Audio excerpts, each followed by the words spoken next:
Hey, welcome everybody. Can you hear me all right? Is everything clear? My gosh, it's so weird being on here by myself because there's like no one, an audio to confirm that I'm actually live. Like, there's no feeling of like anything being changed when I say go live.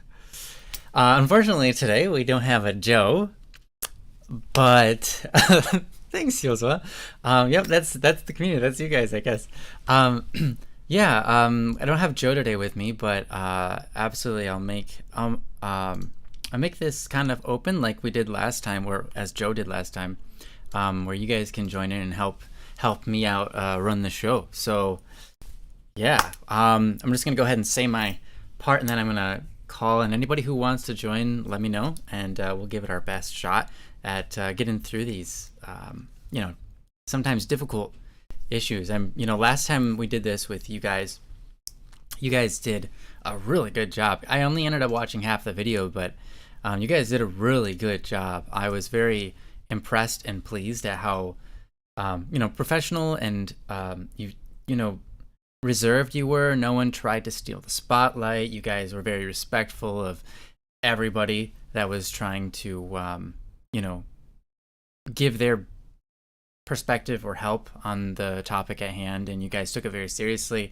A lot of you, like right off the bat when Joe was trying to hand it over to you guys, you ended up being like, well, I have to think this over. I don't have it all figured out yet in my head. I don't know how to approach this yet. Give me a little bit of time. And I really thought that was really good. I thought that was great because I could tell you guys were taking it seriously, and you really felt compelled to help the person on the other side. So I just want to say thank you guys for stepping up to the plate last time that you did, and that you guys did a really good job. Yeah, thank you. You guys are awesome. And hey, Saole, meow, I get it. Life can be rough and you can be busy. So if you don't feel like joining this time, don't worry about it. No harm, no foul. And if things start feeling better for you, feel free to join. Let me know, and I'll try to get you in. I'm gonna go ahead and make a group call. I'm just gonna use the one that we used last time. And if you want to join, feel free to do so. If you don't care to, then don't worry about it. But yeah, welcome to Don't Worry Wednesday. This is the show where we talk about the issues and problems and struggles that you guys go through in life. It's not always easy getting through things alone, so it's nice to have a friend, and we hope to be a friend for you, at least in a few steps along the journey. We aren't professional psychologists or psychiatrists. None of us are here, but we can give you our best. We can give you our own life experiences and similar, related things. We can maybe help to give some perspective, or really, a lot of times you guys know what to do, so just a little bit of encouragement can go a long way. If you want to submit a topic, you can go to don'tworrywednesday.com and submit a topic there. I'm going to go ahead and make that call now. You guys can feel free to join if you want. Wow, that's so many people. Holy cow. Yeah, if you don't want to join, sorry I called you. Yeah, would anyone like to join? Oh, thanks, cats. Thank you, appreciate it. I'm in the middle of a face mask, so I'm lurking for a few minutes. Take your time. If you're not available, that's totally okay. If no one's available, I'll do this by myself. It's okay. Looks like Yozo is probably the only one that's available, but he's tired. So I understand if he doesn't have much to say. So we're good. I like the name of this group called the Ryans. That's funny. I'm going to become a substitute teacher this year. Dang, Kendra, that's awesome. You can come up with a problem. Thank you. Yeah, feel free to come up with a problem and submit it to don'tworrywednesday.com. You're eating meow. That's no problem at all. If I have to run the show by myself, I will. It's all right. We can get through it. You're going to become a substitute teacher this year. Dang, that sounds like a lot of forward movement, and that's exciting. What are you going to be teaching or at least substituting for? Do you know? Do you have a category, or you just do everything when you're a substitute teacher? How does that work? Um, yeah.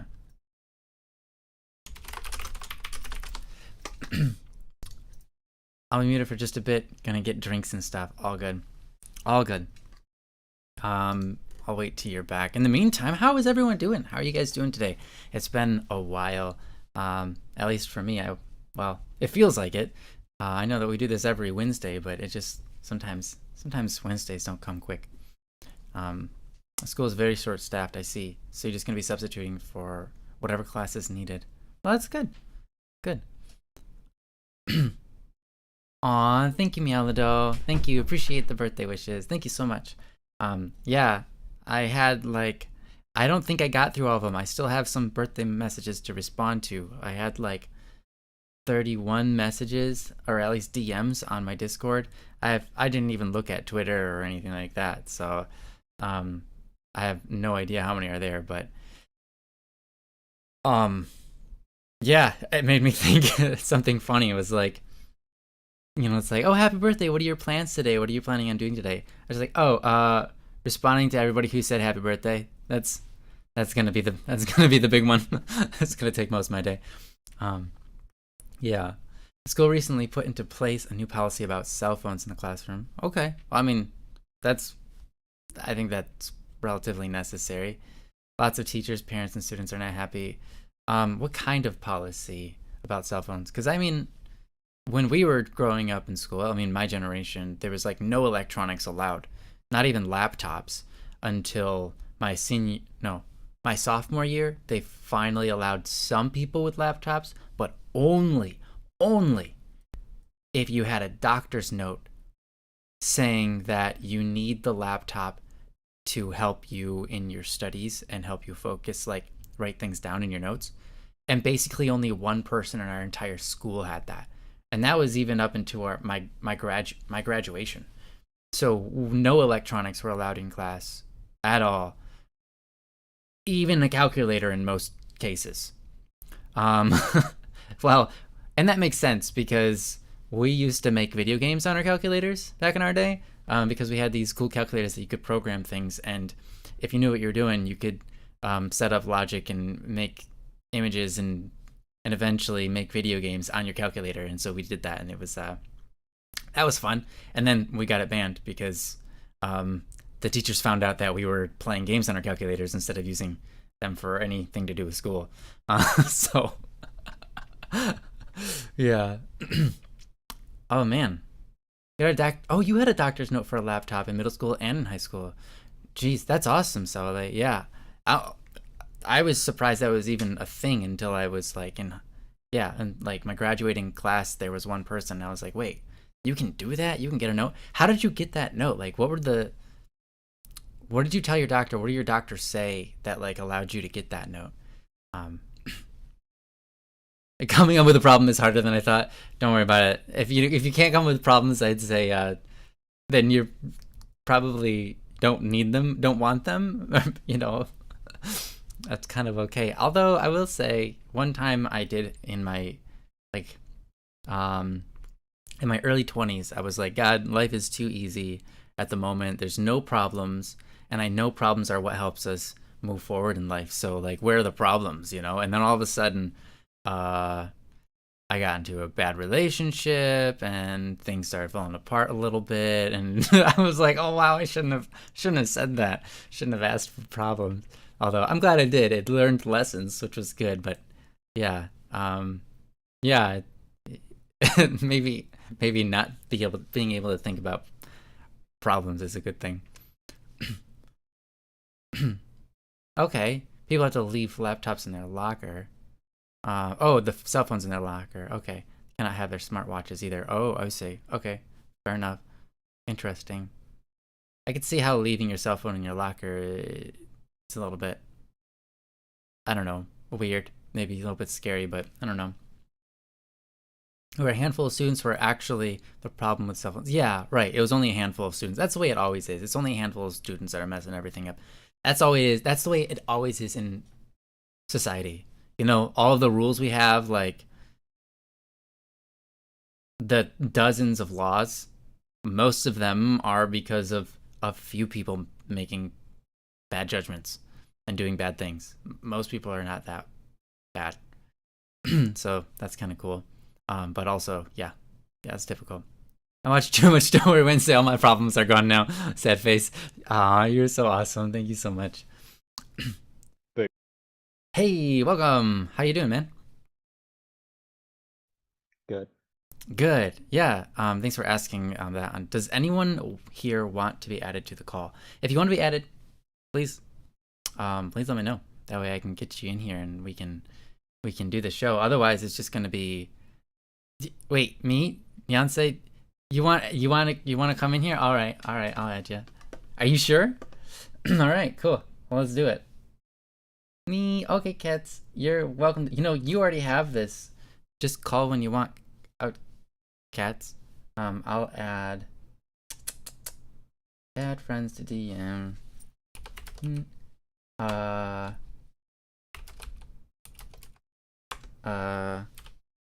Okay.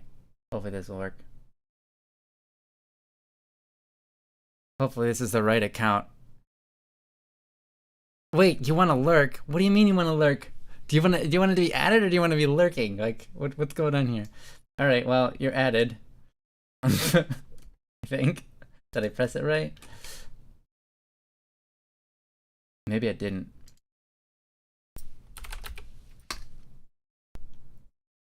There we go.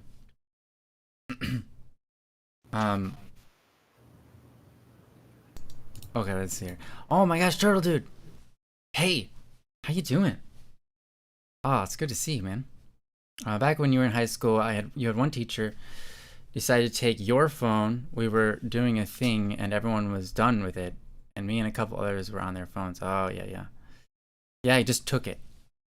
Yeah, you know, of course, Turtle Dude, you're awesome. You're legendary.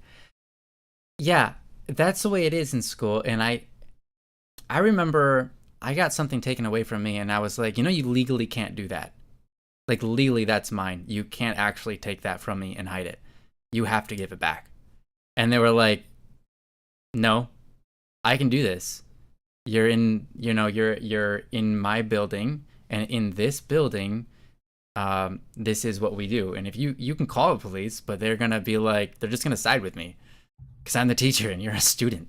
And I was like, oh, dang. I was like, you don't really want to get in that fight with me? And I'm not a disruption to class, and you know that I'm not.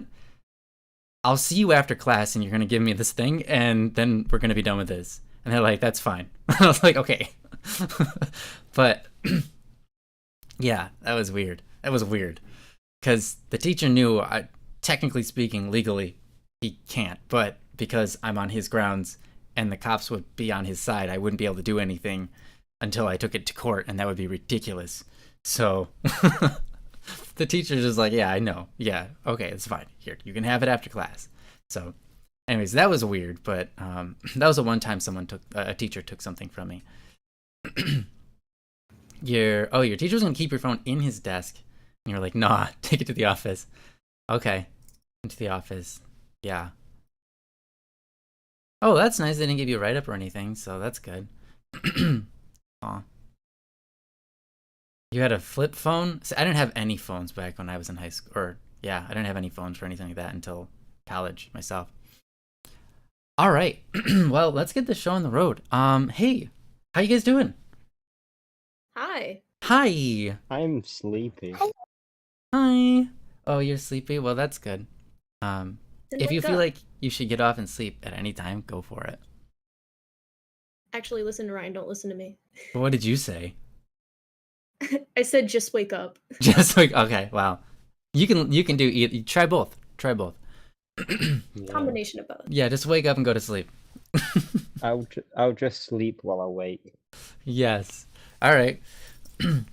Well, all right. It's 18 minutes in, and I feel like now it's been plenty of time. I think it's great to get into a topic.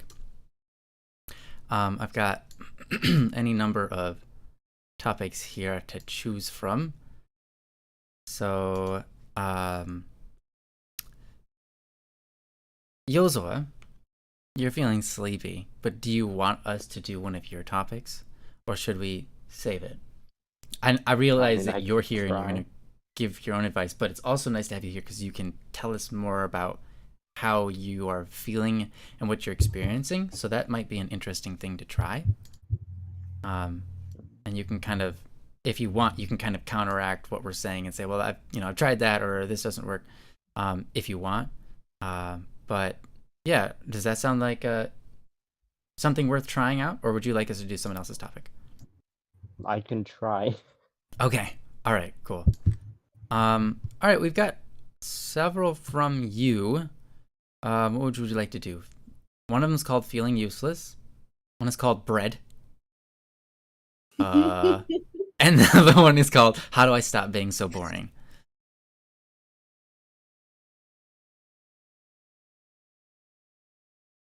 Which of those would you rather do? Probably the easiest one.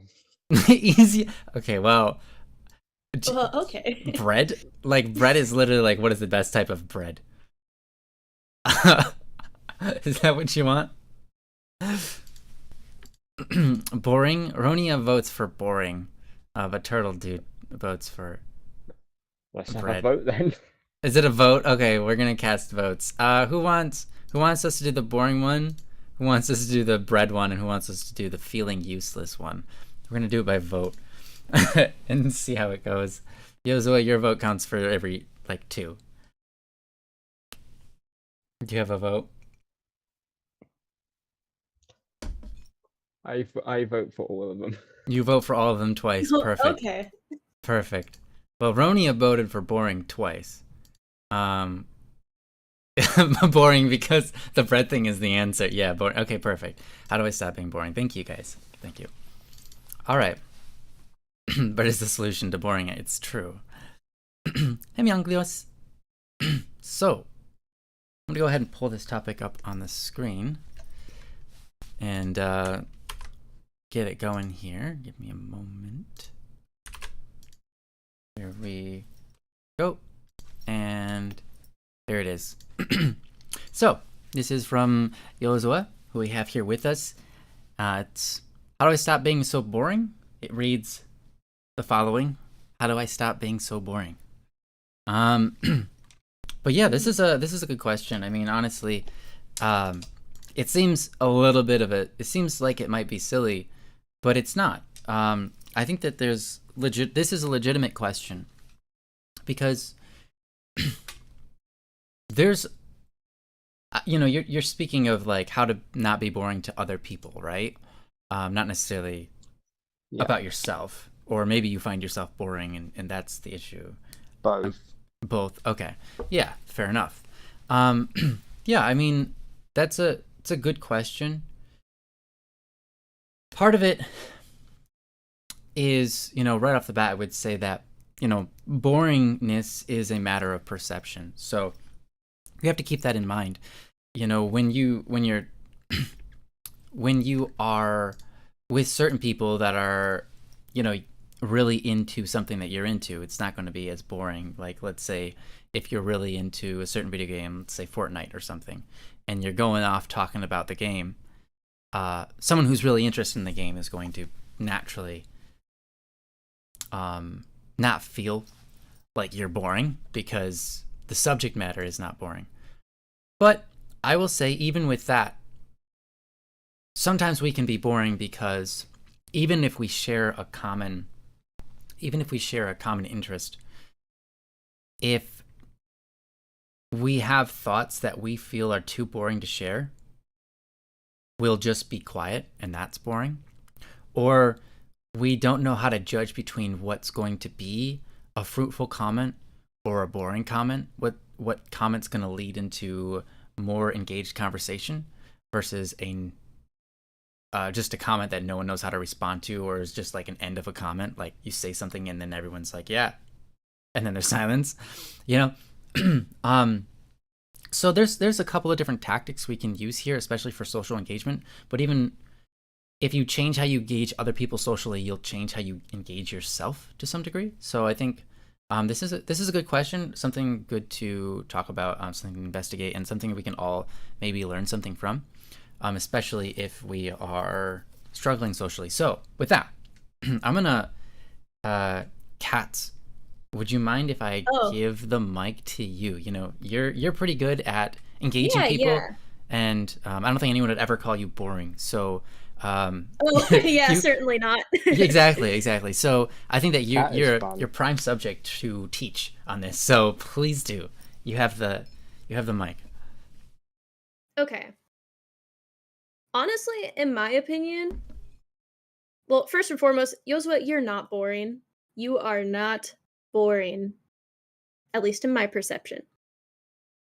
Because I've been in voice chats with you a lot. You're super awesome. You have your own interests and yada Hmm, yada yada. great. Um, but I feel like a lot of this is rooted in you're placing your value in the eyes of someone else. Hmm. Like Mm. you're having Mm-hmm. trouble. Would it be correct to say you feel like you have trouble functioning if like someone is not vibing with you? I'm trying to find the words for this. I have trouble sometimes. Yeah, I no, don't know you're what doing you great. mean. Like if someone doesn't like you, you kind of just fall apart. You could Oh, say there's a that. word I'm looking for. There's a word I'm looking for. Self-conscious. So S- mm. that's not it. Either way, continue. Uh, I have the I'll problem all come the up with time it where I can't come later. up with the word. Yeah. Mm-hmm. But you just need to find value in yourself and not care so much what other people think of you.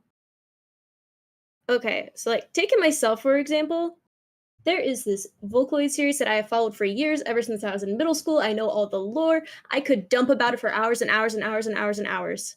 Someone may perceive that as boring, as Ryan was saying before, but I think it's so interesting.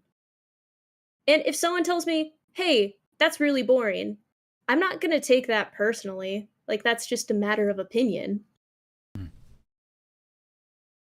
And I'm not someone of many words. But you Yeah, just, that's good. you can't put your value in other people. You,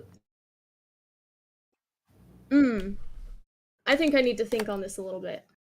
But you Yeah. shouldn't care so much about what other people think of you. At the end of the day, you know who you are best. And I can't say you'll always know for sure who all has your back, but you have people who have your back. Like from our voice chats, there are people here who care about you, and I Mm-hmm. promise 110% we do not think you're boring. Mm-hmm. Yeah, And I will just Do absolutely. I pass it from there. do I know myself though?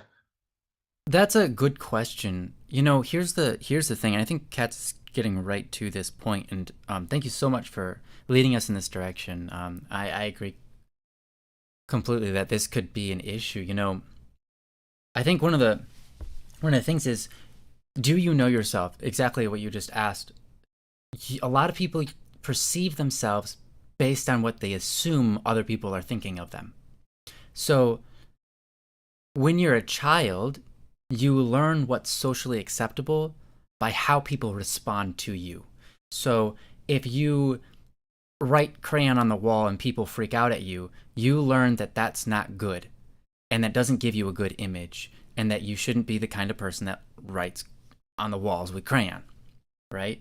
And so how people treat you after you do something is how you learn your social skills and how you learn who you are to some degree.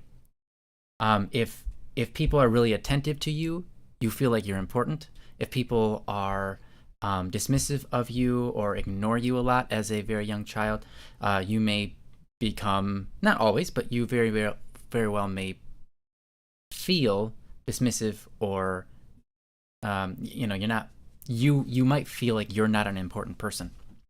You might feel like you're not an important person to the people around you, or that you're just plain not important, period. So it's normal to sort of have the experience of like, well, I must be boring because maybe of how other people respond. You have trained yourself to think, okay, I must be boring based on how people are responding to me, or you just assume that about other people for some reason, that they think you're boring, and so therefore you are boring. It's a very, very normal experience. I mean, I grew up all the way throughout high school, basically until the end of high school, last maybe 2 years or so. I mean, 1 or 2 years, I should say. I looked at myself in terrible ways because I thought everybody hated me. I found out later that wasn't even true. People didn't hate me. People weren't put off by me. People just thought I was another guy and I was fun to be around, but I did not know that because I can't read their minds. And I was assuming that they didn't like me. I was assuming that I didn't fit in with them or whatever. I had a low self-image for sure. And it made me really hesitant to engage in a free and open way. So because I'm afraid of engaging people, I'm really hesitant, and therefore I become even more boring, so to speak, because I lack the ability to engage with others. Because I'm afraid of what they think, and I'm afraid of messing up and looking bad in front of them. But my last 2 years of high school, I decided that I was actually a pretty cool person, and I was just going to be that cool person. And when I did that, when I let myself be free to engage other people, I noticed a lot of people wanting to be around me even more than before, and lots of people started to sort of just become. We ended up making a super huge friend group of just like a huge portion of the school, just because people wanted to be around me. Not because I'm all that in a bag of chips, but because I was no longer afraid of what other people thought, and so I was okay to just be myself. So when you ask yourself, like, do I know myself? Well, do you feel free? Are you worried? Are you so worried about what other people think that it gets in the way of your actions? Or do you allow yourself to decide for yourself, like, what is a good action, what is a bad action, and just decide to take the good one regardless of what other people think? What is going to be fun here versus what other people are going to be fun? Like, yeah, you want to include other people, right? So, like, you want to be aware socially of what other people are experiencing, but you don't want to dismiss them, but you don't want to be afraid or casting yourself down just because you think that other people might not be happy with you or think you're boring or things like that. Is any of that helpful? Do you resound with any of that, or yeah? Does any of that sound like useful? it's more of a like I don't know why I do things. Like I don't know if I can even tell what's a good thing or bad thing in that. Like I don't understand how my own brain works and stuff. Yeah, well, I think that's most of us. Yeah. I think, well, one of the things about being alive is that here we are, and we don't know ourselves, we discover ourselves, which is an interesting thing. But we learn who we are as we live. As for discovering what's good and what's bad, I mean, there's all sorts of routes you can go down in philosophy or theology or whatever. You can learn from people before you on that, or you can learn your own way. And I'm not going to tell you what to do there, but to discover what you believe is right and wrong, you have to answer the questions. You have to pose yourself questions, and if your answer is, well, I don't know what's right or wrong here, I don't know the right answer, that's okay. That's a good place to be, because then at least you have an answer of like, okay, I need to find out, I need to learn more so that I can have an answer for this. Does that Does that make sense?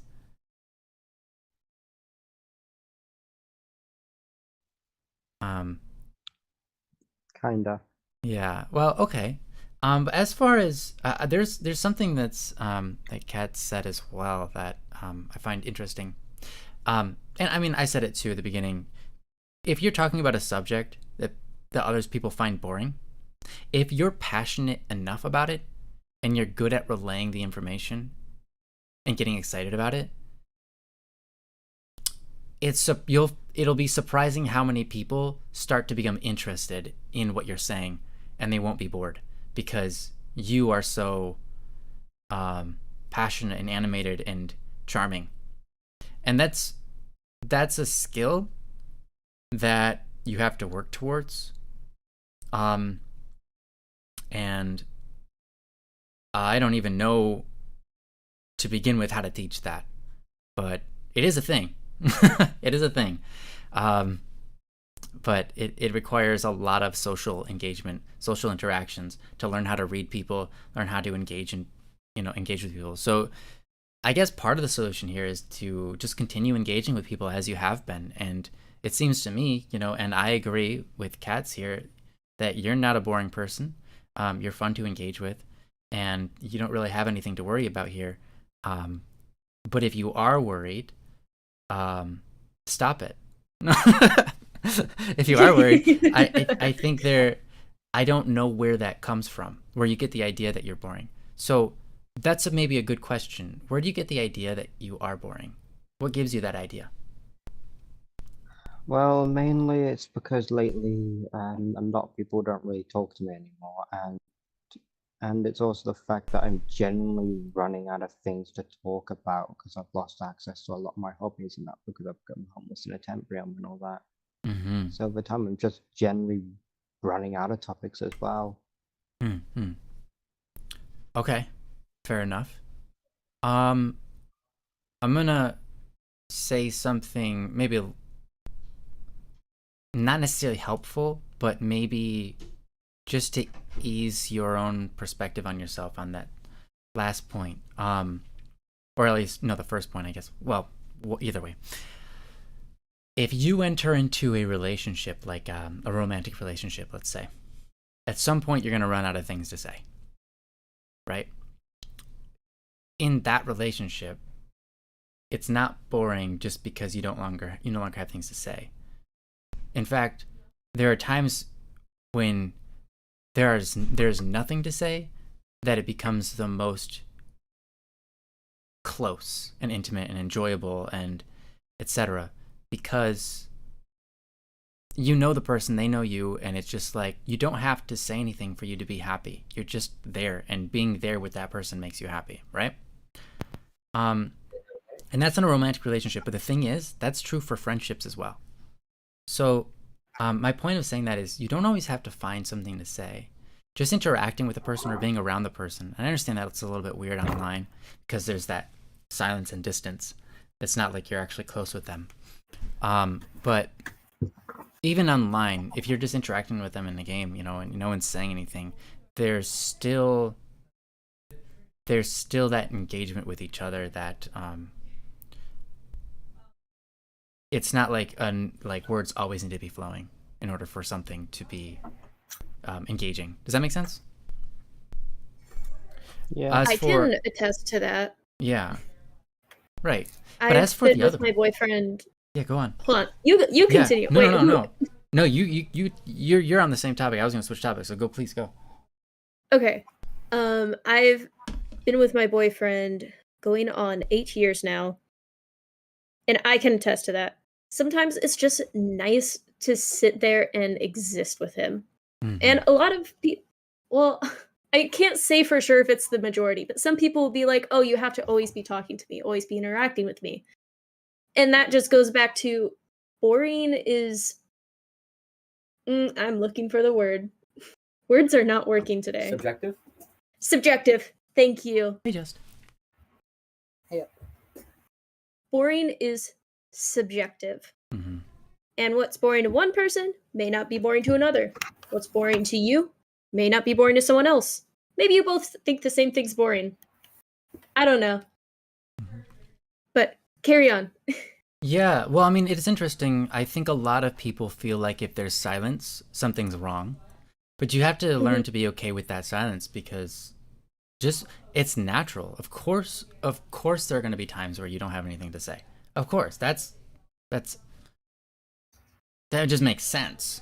So, just because there's quietness or you don't know what to say to engage someone in a conversation when we're living in a digital world where it's all conversation and no physical touch because we're online, etc. I get it. I get how you feel that way, especially engaging with people online, but words don't always have to be flowing to mean that you're engaged with each other or that your friendship is okay or that there's everything is, it's like it's not like something's wrong just because there aren't words being spoken, right?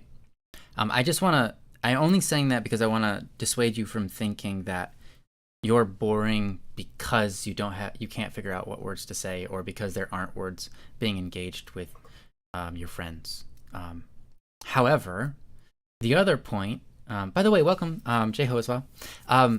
The other point of no one's reaching out to you to message you. That's understandable, and I can see how that might give you the perspective that you're boring, because it's like if you're fun, then other people will reach out to you, right? Well, that's not true.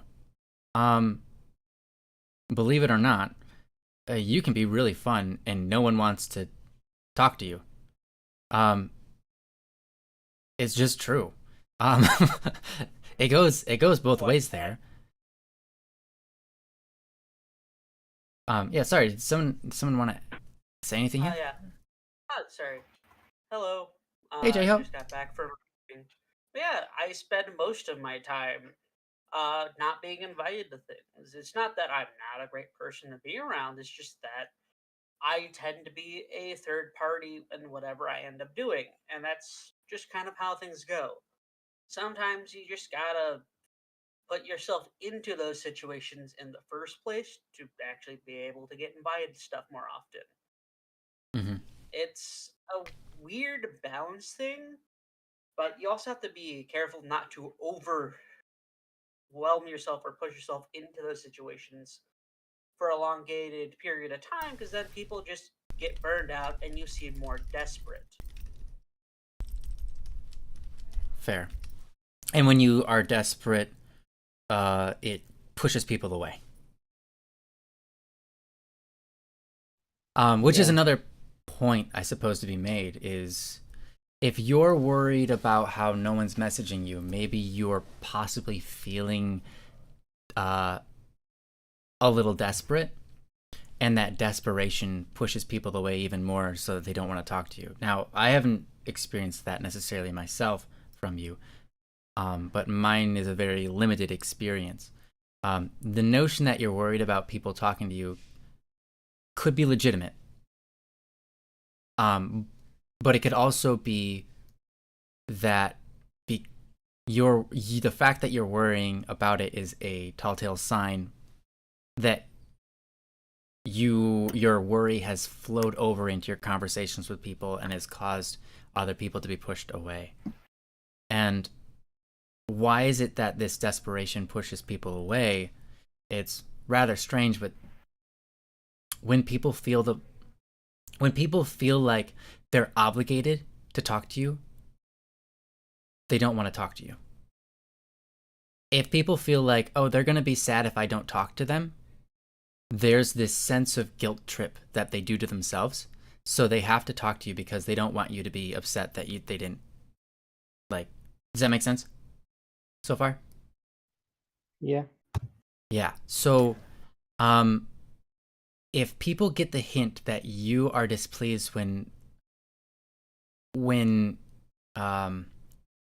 you feel shot down when you don't get invited to things, or you get shot down, like you feel bad. If people get the hint that you feel bad when you're not included or no one's talking to you, etc., people will feel bad for you. And feeling bad for you will cause them to not want to be around you because they don't want to feel bad, right? And so in that case, people might become distant, even though the thing you want most is to be close to them, you end up pushing it away because as a natural response, people are like, well, I don't want to be around that person. So that's a whole nother thing. And I'll allow you to say whether you're not, or just remain quiet. Do you think you fall into that realm, or do you not really know, or you know, how do you feel about that? Again, feel free to, if you don't want to talk about it, that's fine too. I probably fall into that somewhat. Yeah, that's okay. By the way, I only know this from experience myself. That's why I can talk about it, is because I've been in that position where, you know, I'm desperate for someone, or desperate for someone's attention or affection, or for a particular group, or just in general, just everybody, and realizing later that I was pushing other people away by making pretty clear how much I wanted to, how much I was putting responsibility on them to make me happy, right?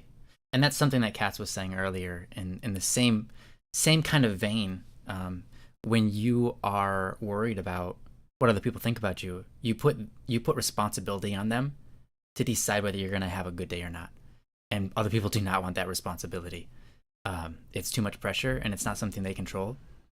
And so to be put in position of something they can't control anyways sucks. Right? So how do you, does anyone have any advice, if anyone's ever been in that same boat here, have any advice on how to move past the experience of pushing people away because you want to really want to be with someone? You really want to just, like, and there's nothing wrong with wanting to be with someone, but because you want it so bad that it hurts, or you notice it and it feels bad, right? You end up pushing people away. Have any of you experienced that, or have any resolution to that? The easiest way to get around not being invited to things is to schedule things yourself. Take the initiative, do some planning, and try to get things that are, more importantly, in your wheelhouse and interest that other people would be interested in. Like, you could go and try to schedule a game night or a little hike somewhere. It doesn't have to be anything major or extravagant like a D&D session, but it could be, all right, let's get together, play some cards, or spend a night trying to figure out this weird version of Monopoly. That sounds like it happened. So I really like that. I really like that, because that's true. If you take initiative yourself, you say, I'm the one taking action and other people can join me, it does help solve some of that waiting for someone to invite you so that you can feel good. You're just doing your own thing, and it's going to be a good time regardless of who joins or not, but invite other people. And I think if you schedule and try to get with other people, say, hey, this is the day that we're getting with other people, that makes a huge difference. It really does. It's a good point. Anyone else? Well, I'm gonna say something I think different to everyone here. Mm-hmm. I'm a bit weird because I can't relate, and I don't really see a problem with being boring. That's not personally why I become friends with people. I don't make friends with other people, so for them to entertain me, I try to be friends with people because I want connection. You know, it's nothing to do with being boring or not. You know what I mean? Mm-hmm. Does that make any sense? I feel that. I feel that. Yeah, it makes complete sense. You know, just because there's something boring going on, or I don't know, I don't really see the problem with it. Mm-hmm. Yeah, and I mean, that's something similar to what we were saying earlier, you know. It doesn't,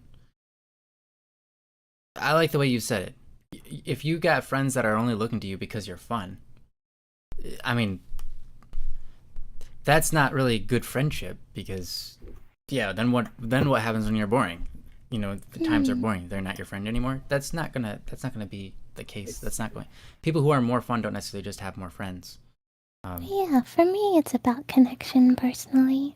Sure. And I think personally, I'd wager as far to say, if people are only choosing to be friends with others for how much entertainment value they get out of them, I mean, it's no different than you being a jester to their unruly king. Sure. That's fair. Certain Yeah. level where it will be more like you're just watching a live stream effectively. It's some form of parasitic relationship where you're both technically getting something out of it. It's just that it's not necessarily a healthy way to do it. Huh. It's a thing where you take time and you start out by doing these event schedulings, and as you bond with people, you can then move to more casual things and grow that relationship, which is where a lot of people in our position have an issue with. We want that intimate connection, that caring time, the ability to just sit in a room with someone that you care about and just be quiet and do whatever. But in order to get to that, you have to start with the basics of building a relationship, finding like activities, and going out of your way to be social to reach that point. Mm-hmm. Yeah, well said. I completely agree. So I think, if you're worried about being boring, don't worry about it. It seems to me that, I mean, a lot of us don't think you're boring in the first place. And basically what you have is evidence that you're interpreting as being boring. So your evidence is, well, people aren't talking to me, and I feel like I don't have words to say to engage people. But that doesn't mean you're boring. And that doesn't mean there's anything wrong with you. And that doesn't mean there's anything wrong with your friends. It's pretty natural to have silence in relationships. People have lives, and you know that. And it doesn't mean that you've done anything wrong or that you are doing things wrong when it comes to how you relate to other people. I think a lot of it is self-imposed. You are worried about yourself coming to a conclusion that something's wrong, but I don't think anything's really that wrong at all. But if you want more intimacy, which, Jeho was pointing at, absolutely schedule things, contact people and try to figure out, what's a day that we can meet together. That's important because people are busy, and Oh yeah. Things just don't happen unless you schedule them usually. So that's If a I really may good interject, tip. Mm-hmm. uh, Yeah. like that is absolutely true. The only real issue that comes with trying to schedule things for yourself is trying to make sure everyone that you want involved is available, because more often than not, someone's going to have something that either interferes or something that comes up, and it's not always something that you can't work around, but sometimes it is kind of an obstruction to that plan. I speak from personal experience of presently most my tightest knit friend group at the moment. I mostly have been able to keep in touch and maintain my level of connection with them that I have presently because I'm always the one that goes out of my way to schedule things and try and find everyone's availability, what works for person A, what works for person B, and try and work with everyone's schedules to find a nice little homeostasis where everyone can find time to hang out and just enjoy it. Mm-hmm. Yeah, absolutely. Completely agree. And just to follow through, there's two comments here in the chat that I kind of want to read because they're exactly right. August Stars says, my hot tip is the main element of a true conversation is making the other person feel heard and important. And that's true. So if you're having a conversation with someone and it goes dry or whatever, again, doesn't mean there's anything wrong. But if you're worried about I don't know what to say, I don't know how to engage people, just make people feel important, make people feel loved, make people feel heard, ask them questions, ask them about things they're passionate about if you can, if they want to talk about it. If not, that's okay too, and don't feel offended if they are quiet or don't have anything to say. Don't think that you're doing something wrong just because they won't engage with you on that level at the moment. People are always going through something. And so, whether it be happy emotions or, I'll just panic and busyness or whatever. But yeah, just make people feel important is huge, and that's part of that. Generally, they're going to respond in such a way that makes you feel important too. But even if they don't, when you make other people important, when you make other people important in your life, generally speaking, you don't have to worry about whether you're important anymore, because your mind isn't worried about yourself so much that you have to tell yourself you're important to feel good. You can just feel good by being and recognizing that you're in this world with these other people that are awesome. And then and also what Myankleo said is speaking personally, wait, hold on, is that the right one? No, that's not that one. Okay, sometimes people are more than happy to hang out or talk with you, but they just get caught up in their own stuff. And that's true. So, it's another testament to just because people aren't responding or able to hang out with you doesn't mean anything about you. It doesn't mean that they don't like hanging out with you. They very well could. They very well might be like, I really like when I hang out with him. It's just that they're caught up in their own stuff, and that's how it usually is. Yeah. I'd actually like to take a moment to build upon one of your topics there of when it comes to interacting with people. I find personally, if even if someone is relatively quiet, it doesn't necessarily mean that they're introverted or that they don't like you or this or that. Sometimes they just have a harder time initially opening up to people. And even if you're familiar with them, sometimes getting into the motion of conversation can be a bit of a chore. And I find more often than not, a very solid way of getting that conversation rolling is, especially if you know them and you're familiar with things that they enjoy, bring up something that they like. Bring up a topic that they're familiar with, kind of get that conversation rolling, because there are very few things that are a surefire way of getting people to talk than letting them talk about something that makes them happy, something that they enjoy. Mm-hmm. Yeah, and to add to that a little bit, if you can be open yourself and in such a way that you're vulnerable to them, it allows them to open up too, and not to be so worried about how you're going to treat them if they open up. Because yeah, you're right, Just. That's true. Some people, they take a while to open up, and I know people who, who've never had an intimate conversation in their life until I talked with them for like a couple of weeks, and they're like, this is really weird. What am I like? They, because they've never been able to open up with anybody because no one's ever opened up to them in a way that made them feel like they weren't going to be hurt, and it's not like everyone has, that person's going to hurt me on their mind. It's all just subconscious, and so their mannerisms, the way that they naturally act, is going to be just a little bit less open to intimacy or that deeper conversation, or even just conversation in general. So being open to them, helps. People's minds operate in a very different way, person to person. Like me, I'm able to tell you my life story out the gate, but a lot of other people would be overwhelmed by that. It's hard to determine how much someone's willing to take, because oversharing can be a very real and harmful thing.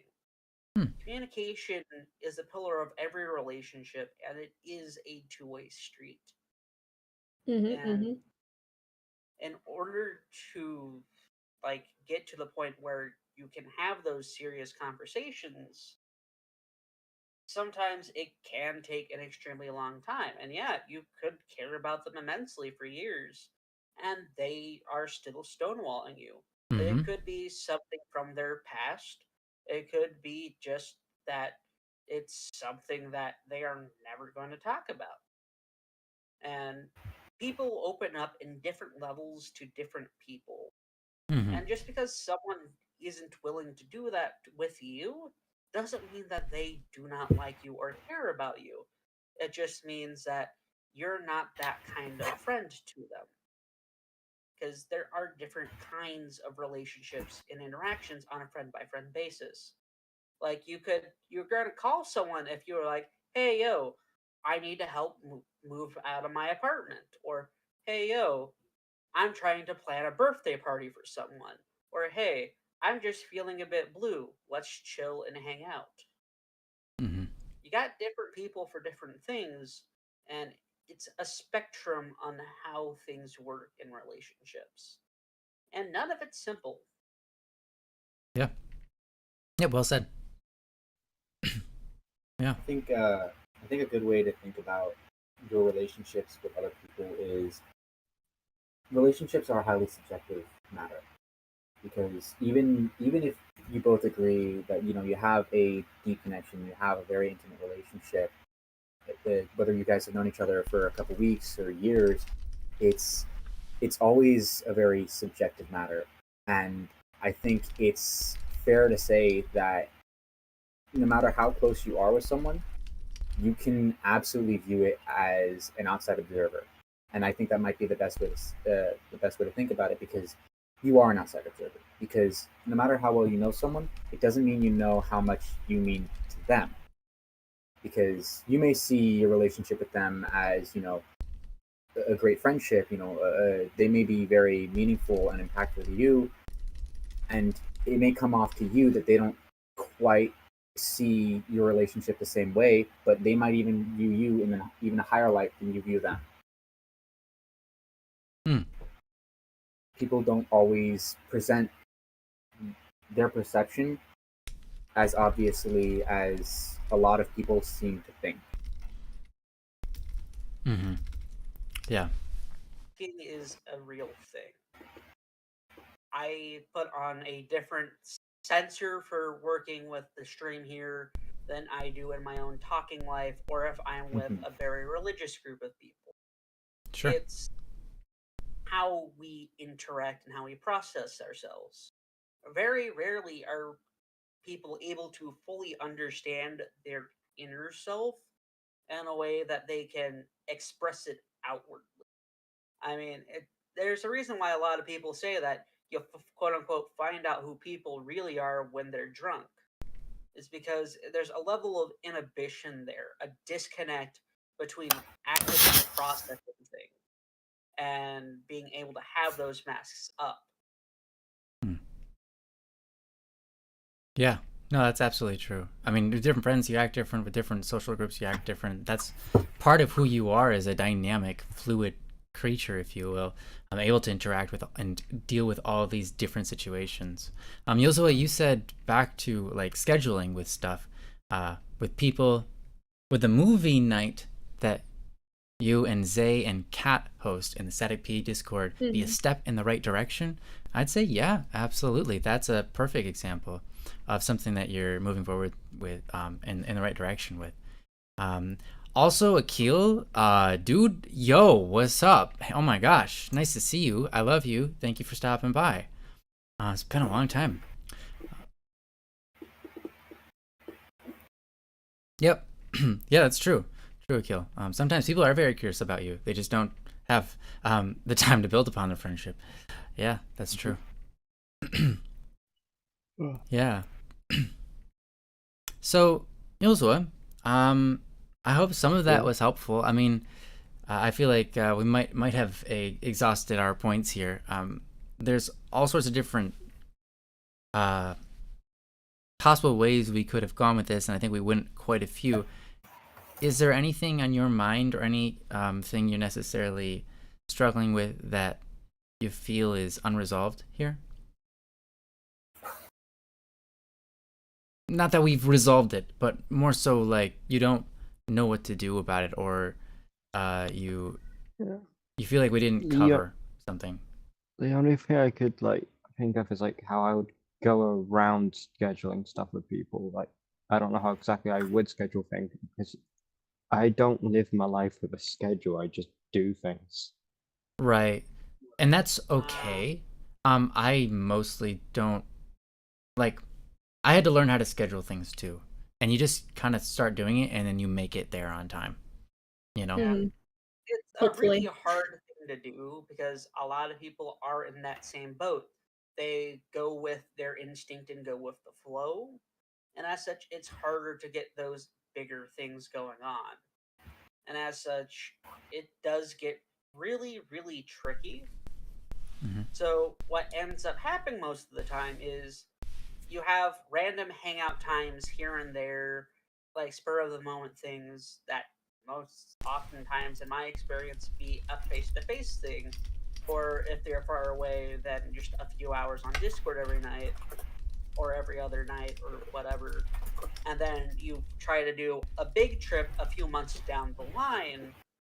That way, people have time to make sure like they're asking off for work and to work out details and whatnot. Even if it's just for like a small weekend trip, trying to get the ball running earlier is going to be better for you. Mm-hmm. Yeah. Just a quick example, a little bit on that, of like, calling out of work to accommodate and things like that.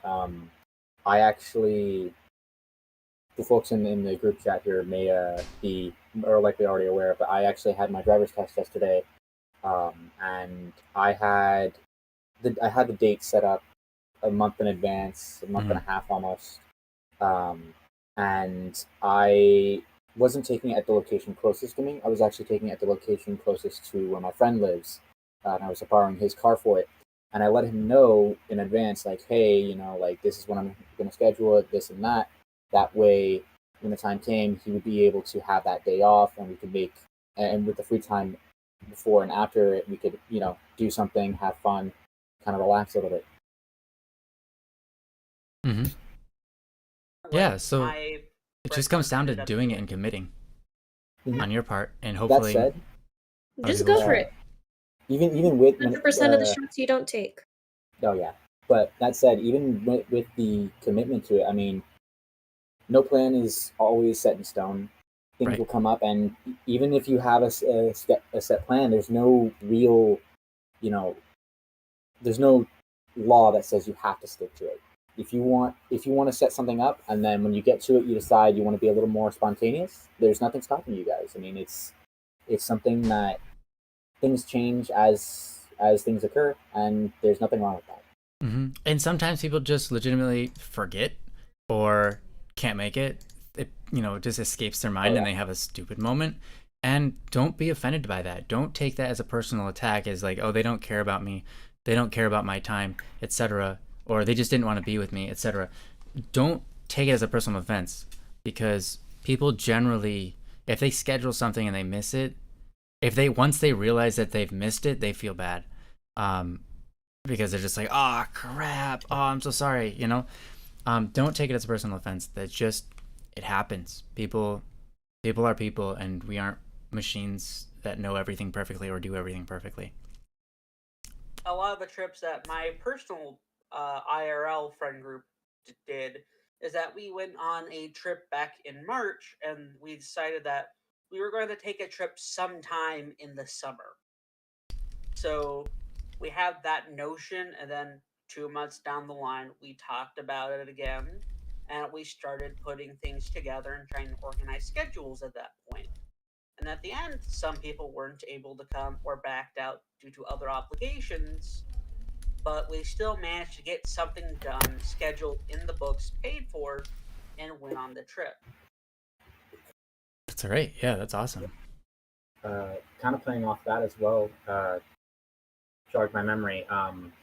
Plans can also evolve as well as change and become a little less complicated as time goes. I know I go to a local convention where I live every year, and a mutual friend of one of my friends invited he and I to go to Anime Expo earlier this July, and my friend and I, we were talking about it. We were thinking, going back and forth, deliberating whether or not we wanted to go, whether or not we would have the money to go, this and that. And then as we were talking about it earlier on in the year, something came up on my feed, being the Hololive concert in LA that was that Sunday, and so I saw that and I brought it up to him because we're both fans of Hololive, and we talked about it, and we decided, okay, if we can manage to get tickets, we'll go to AX. But if we can't manage to get tickets to the concert, we'll continue to take our time and deliberate and see whether or not we still want to go, because it still would be a trip. I mean, it's something where we have to go out of our state. You know, we have to make it over there, and then we have to work about how we're gonna go about lodging and this and that. So there was still a lot of things we needed to cover. And so once the time came and the tickets went live, I had 2 days in a row where I damn near had a stroke before having to go into work. And second day, I managed to pull the tickets, and it was a done deal. So we had to then, from there, figure out, okay, well, how are we going to go about this situation with AX, and how are we going to get from point A to point B? But, you know, we were determined to get from point A to point B. Mm-hmm. Yeah, just follow through. Yeah, and Miaglios has basically the perfect sentence for you. Hey, are you free anytime today? Or you can say, hey, are you free anytime later this week? We can get together and hang out for an hour, you know, something like that. That's really all you need to do. And if they're like, yeah, this week's not gonna happen for me, and I don't know about another week in the future, that's fine. You just be like, okay, I'll ask again next week or the week after. We'll see what works for you. But to put that down in someone's chat bar or whatever, to write that down to someone, hey, are you free anytime later this week or today or whatever? And you just like say for an hour or 2 hours or whatever, people will respect that, and people will go, okay, let's see, and they'll give you an answer. It might be no, but it might be, yeah, it's on 3 days from now. And if you might be like, oh, I'm not open that day. Can we pick a different day? You know, you might have to deliberate. You might have to figure it out together. But here's the thing. That's how you do it. It's easy as that. It's like, hey, are you free later this week? I'd like to get together for an hour. Just chill. Just play some games or, talk about something particular, specific. You know, and depending on the person or the topic or whatever you're doing, you know, some people say yes, some people say no, but that's the execution right there. It's easy. You can do that, right? I think anyone can do that. Yeah. Yeah. So there you have it. Thank you, by the way, everyone, for chipping in with your statements. I think, you know, everything you guys said is valuable. So I appreciate that you guys are stepping up to the plate. Kind of without any setup or whatever. You're just coming on here and talking. It's awesome. Well, finally, everyone can stop worrying. Yeah. Good job, guys. Good job, Ryan. Guys. And Ryan. And Ryan. And Ryan. And Ryan. We're all just Ryans here. All right. Thank you so much, Yozoa, for this topic. I hope we did it justice. I hope it was helpful.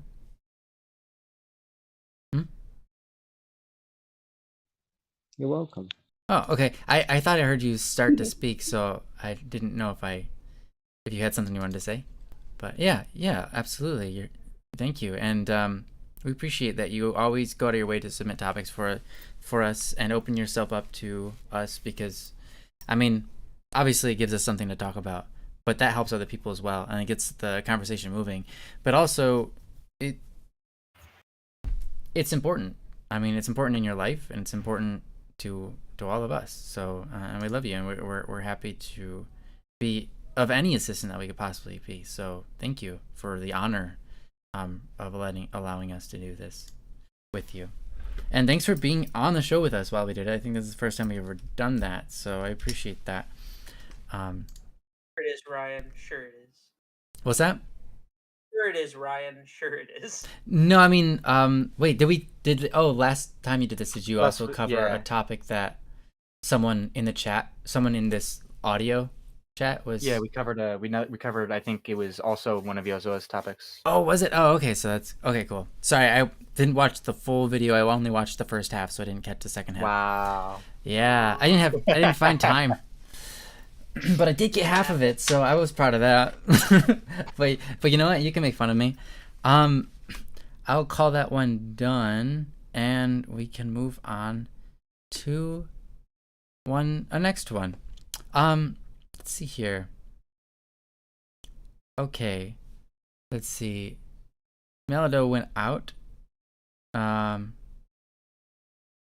got one from this person's Jess. I want to be present for my topic. If you're here, let us know.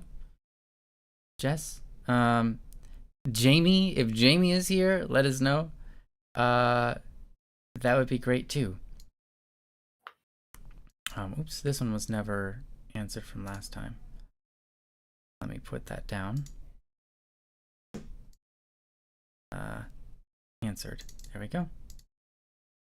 Okay, it doesn't seem like either of those people are here. That's totally fine. Well, why don't we do this one? This person has no preference of whether they're here or not. It's Zell. And Zell, you're awesome. You've submitted several topics to us so far, and they've always been good. So I'm excited to see what you've got for us. I'm gonna go ahead and set it up over here real quick, and then we'll get to it. All right, I've got the topic on the screen. If you want to read along, please feel free to do so. This is from Zell. It's titled, "My Friend Attempted Suicide." We just got this in earlier this week, so I know this is recent, and I'm sorry, Zell, to hear this. It reads as follows. A close friend of mine attempted suicide. She's thankfully still alive and feeling better now, but I don't know where she's at mentally, and I'm struggling to be there for her right now as my life is an absolute whirlwind. I'll most likely be on the road in the middle of my family moving during the stream you guys talk on this topic, so don't wait for me if I'm not there. I'll watch the VOD. All right. Yeah. I'm sorry if anyone else has experienced this or it's traumatic to bring it up. I realize that, suicide is a very painful topic, especially for people who have family members or friends who have gone through with the act or even just attempted it. It's very, very scary, very horrifying, literally. And so, sorry to anyone who might be triggered by the topic, but that's what we're here to do, talk about these deep topics and get through them together. Yeah. I'm really sorry, Zell, and I'm happy and I'm very thankful as well that she's alive and feeling better, at least better than she was. Definitely, if she attempted suicide and it failed, it's not likely that everything's better now. It's likely there's still a lot to work through for her, and there's going to be some, maybe just spending a little time with her, helping to just help her realize she's important and has friends, and that that she's worth being there for. She's worth loving. Those things are a big deal. So if you can do those things, which I'm sure you already have been, but if you can continue to do those things, I think that goes a long way. But yeah, this is a hard one. And so, does anyone have anything right off the bat that they say on this topic? I recognize, not everybody does, but yeah, go ahead. I will say I am suicide prevention certified, so I got some knowledge there. That's great. And it's definitely hard after hearing about it. But if you have someone you believe is suicidal, it is important to be direct about it. Like, this may sound like a horrible idea at first, to go up in someone's face and be like, "Do you want to kill yourself?" But most of the time, that's what's gonna work. I don't know if any of you have seen the campaign out there, Seize the Awkward. it's an awkward conversation. And it may seem like, oh, I'm probably just gonna make it worse. I'm just gonna mess everything up and yada yada yada. But you just gotta go out there and go for it. You have to be honest with that conversation. Yeah, worrying about how they're going to feel called out is at this point no longer important because they're in such a mental state where they already feel that way about everything. It's not like you're adding anything to it. Well, potentially, but yeah. Yeah, thank you. Go on. Carry on, please. These real conversations are always going to be hard. Whether Mhm. it's trying to deal with someone who has lost a limb or who has actively lost family members or across the board, it will send people into a depressive spiral. And it's not always going to be easy to pull yourself out of. Not everyone like me is going to be able to make instant connections on if this happens, this is going to happen. Because my brain's wired to see more of a big picture over a small detail kind of a thing. And it's never going to be easy to broach these kinds of things. Because a lot of us don't really understand how they're going to feel or why they're feeling the way they are. And a lot of us aren't able to express it. Mhm. Sure. Sometimes what that person needs is just someone to be there to cry on, to have a shoulder to cry on. Sometimes it needs to be a real deep and gritty conversation. There isn't a cure all solution for all this. Sometimes therapy helps people, sometimes it makes things worse. Everyone's different, and it's impossible to truly comprehend what is happening.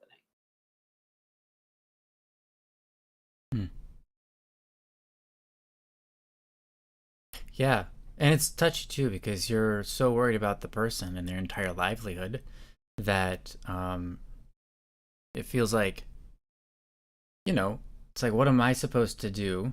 And I don't want to make things worse by entering in. And generally speaking, if you genuinely care about the person, you're probably not going to make things worse. The fact that you, like Katz was saying, if you go to them and point it out to them, that might be shameful for them. But the thing is, if you do it from a place of love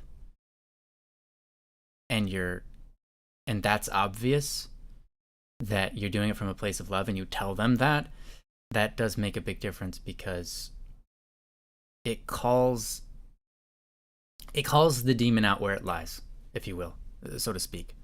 And that's an important step in moving forward, I think. But Katz, you said you're suicide prevention certified, and so I'd like to hear more of what you have on this, if you're willing.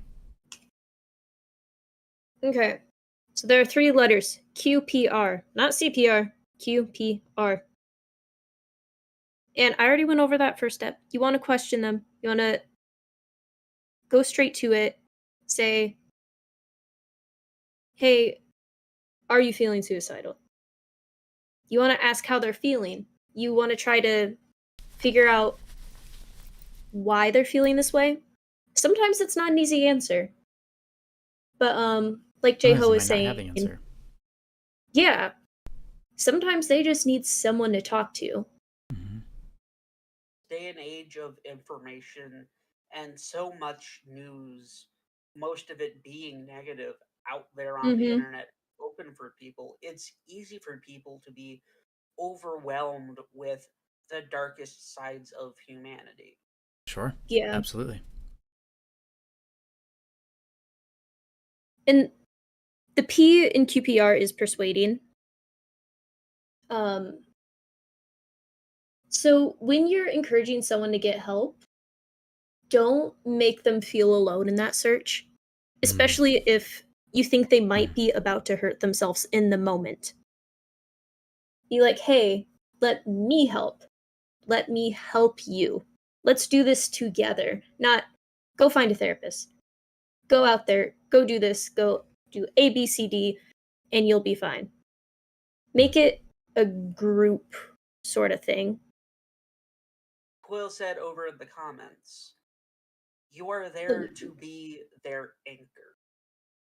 If you Mhm. want to look at it in a more broader sense, they are a ship on a wavy emotional ocean, and you're trying to guide them to a lighthouse, away from Mhm. out, a place for refuge in calmer seas.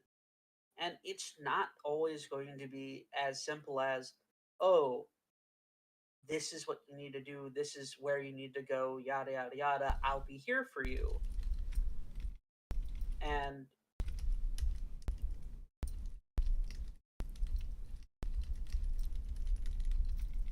Were you adding something else? I'm trying. Okay. Okay. Words Understandable. escape Brain me. fog. Yeah, everyone. Yeah, I get it.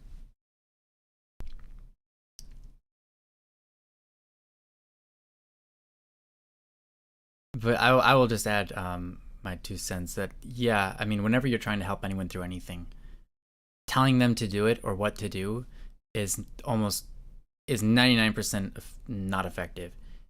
When you go through it with them, if you make it about you doing it as well, you tend to have a lot more success. And so when it comes to something like, hey, let's find you a therapist, you're the one taking the action. You're the one, and they're helping you do it. It makes it a lot easier for them, and it makes them feel like it's what's going on is acceptable. That them getting a therapist is an okay thing, and that they don't have to do it alone, and that you're there on the journey with them because they're that important. And so making those steps with them is, I can see how that would be very, very useful and good.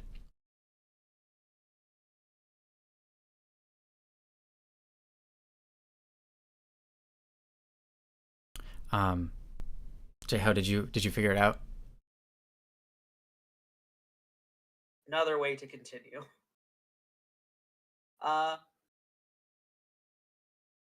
You are there trying to give them a semicolon for their existence, a reason to turn the page, to continue the sentence. And you are there as an editor of sorts, someone to give perspective. And it's going to be weird, it's going to be hard, and you're probably not going to understand how to do it.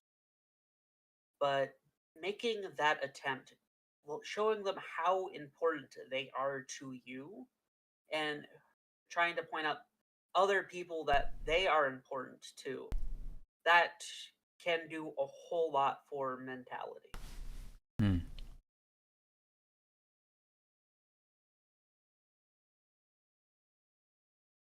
Yeah, well, thank you.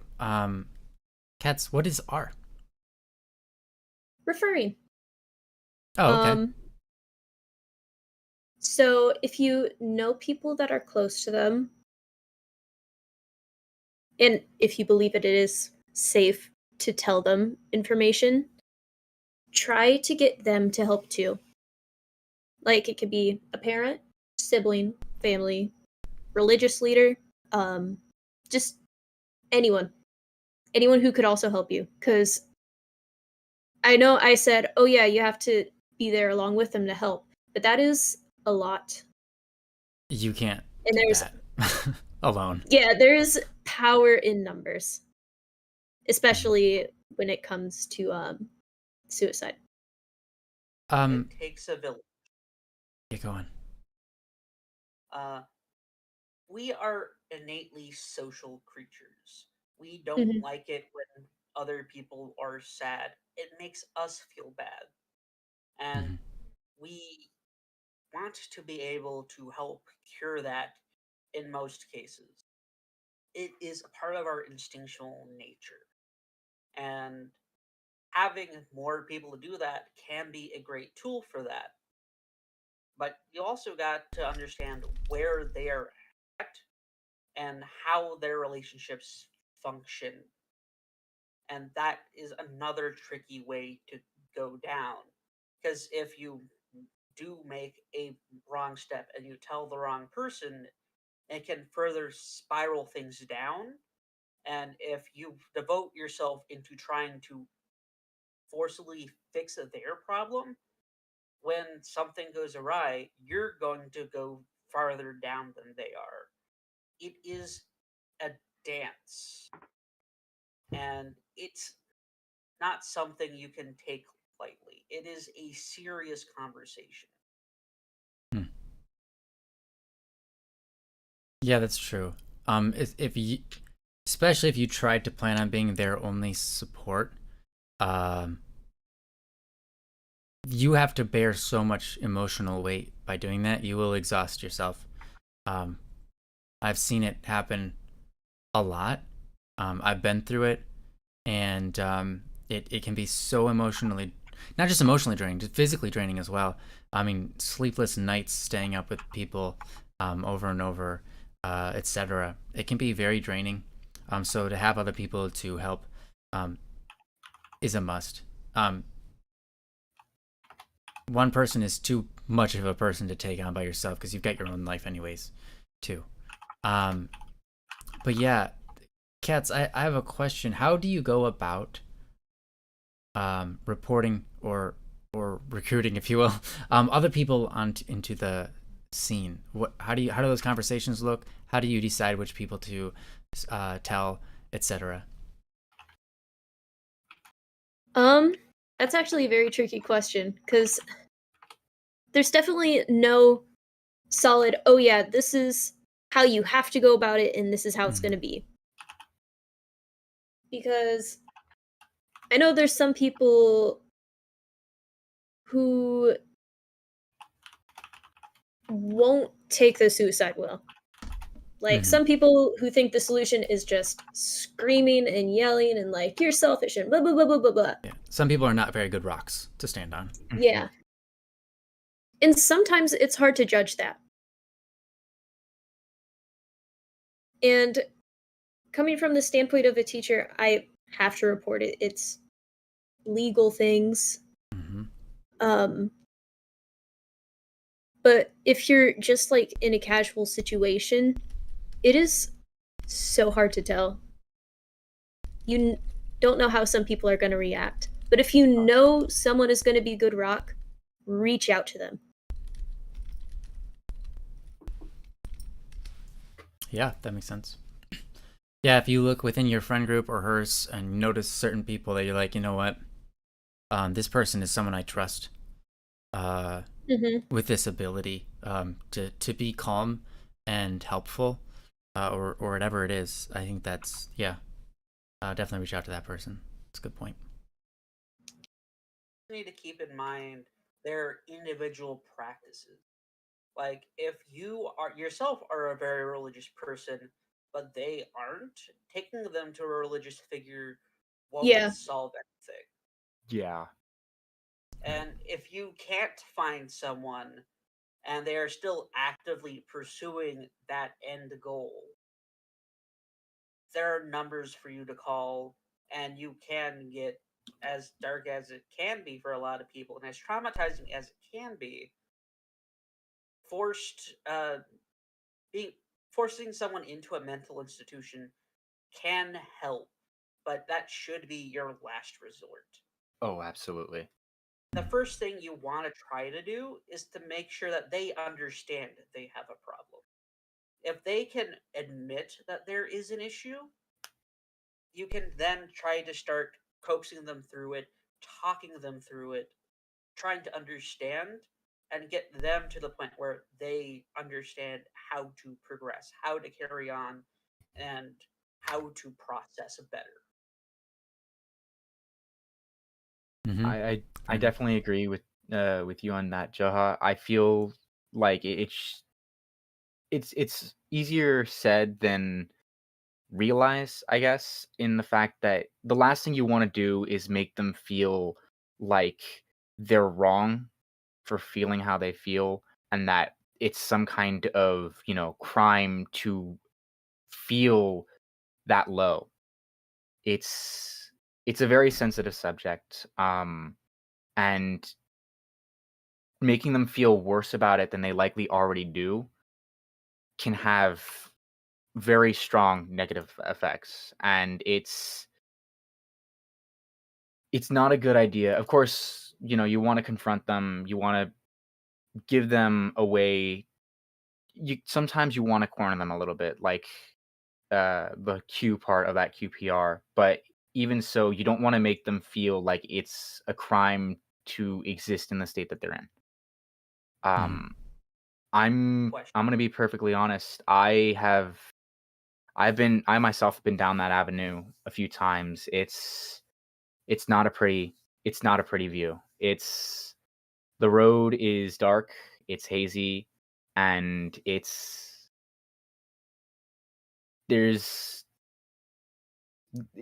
not really something you want to go around with sightseeing, to put it mildly. And I feel like one of the biggest issues with my betterment in that situation was the fact that you want to make someone feel heard. You want to make them feel like their voice has, it has an outlet, because even there's a difference between hearing and listening.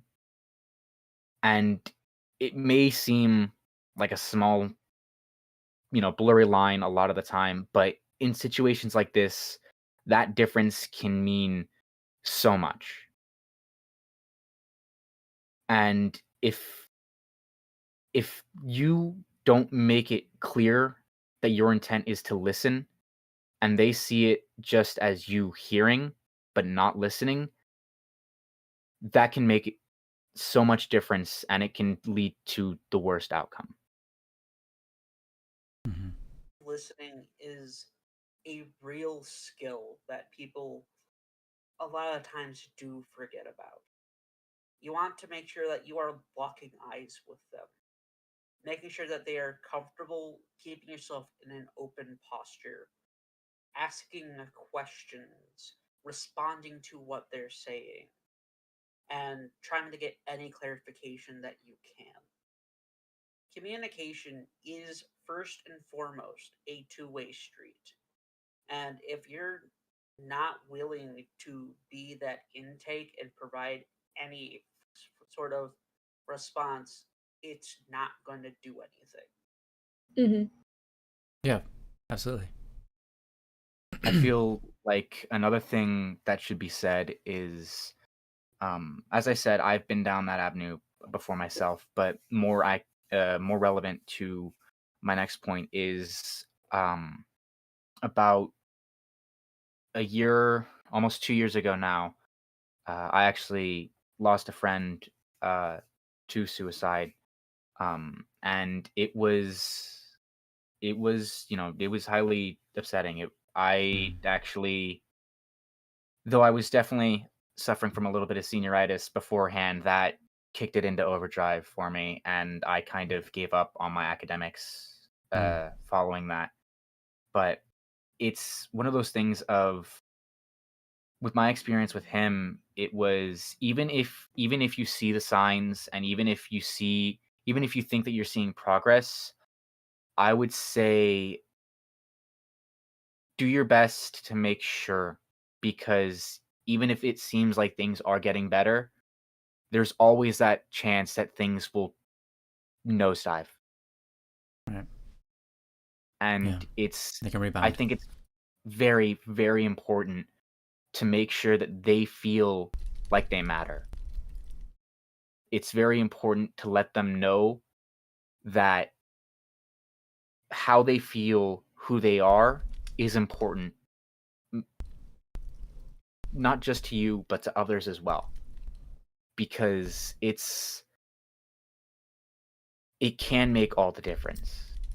I actually upfront told one of my best friends, he's like a brother to me, not too long ago, that being perfectly honest with how things have been within some of the recent years, and even some of the recent months, if it wasn't for my tight knit friend group, if it wasn't for how much they mean to me and how much I know I mean to them,